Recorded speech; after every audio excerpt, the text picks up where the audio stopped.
Alright, now that we have our partitions created, next thing we're going to do is we're going to format the partition. So with this one, we're going to utilize a utility called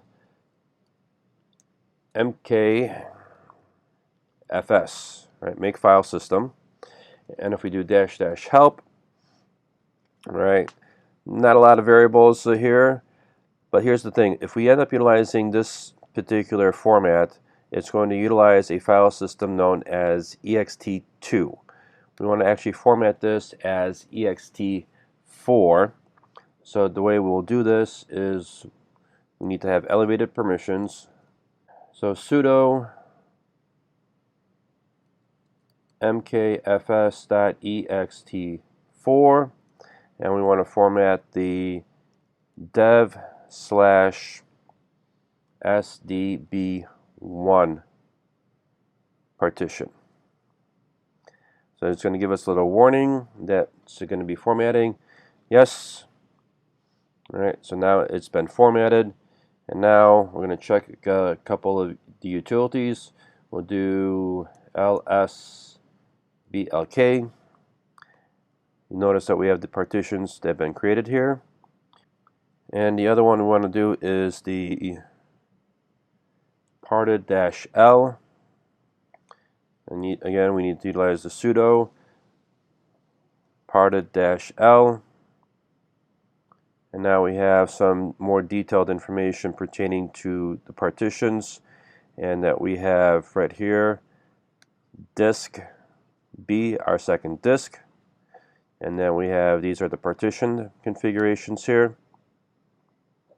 You notice that we also have the file system being identified since we just formatted that.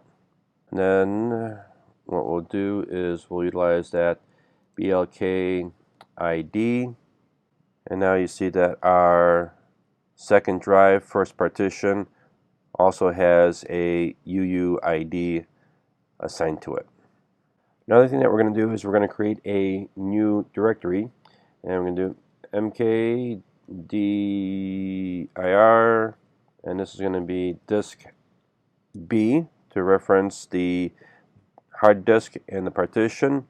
Actually, let's get specific here. Let's do disk B1 since we're kind of going to be matching apples to apples. So now you notice that we have this particular folder or directory that's created.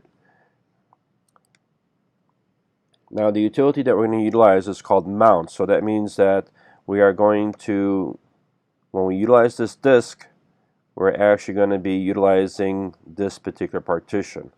So that's going to be with our mount command. So again, we're going to need to do sudo. We'll utilize the command mount.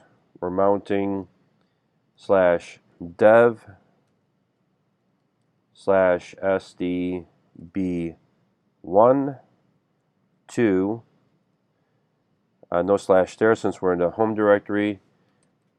Disk, you got to get the right spelling. Disk B,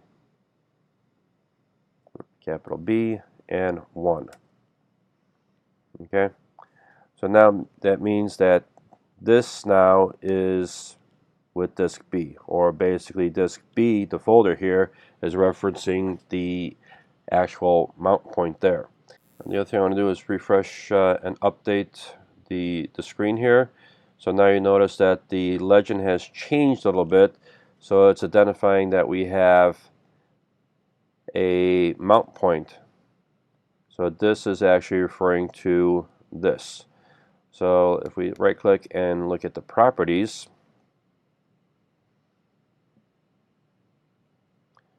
we're able to see now that we have a 1.6 gig volume, so it's referencing that particular partition. Now if we go in there, right, now we're in the volume. Now you notice I can't create a new folder or new document. And now I'm going to do the ls-l command. Now the reason why we can't add anything is because if we look at the folder, So back in the home folder, here's disk. We look at the properties one more time. We'll look at the permissions. You notice that here, if I was logged in as root, I would have no problems, but I'm not logged in as the root. So what we're going to do is we're going to change the permissions for this directory. So here's the command. It's going to be chmod, and we'll do 777 for disk B1. Now, since this also is requiring editing or changing of a system resource, we need to prefix this with, again, sudo and let's do ls-l. Alright, now you notice that the permissions have changed compared to what they were before.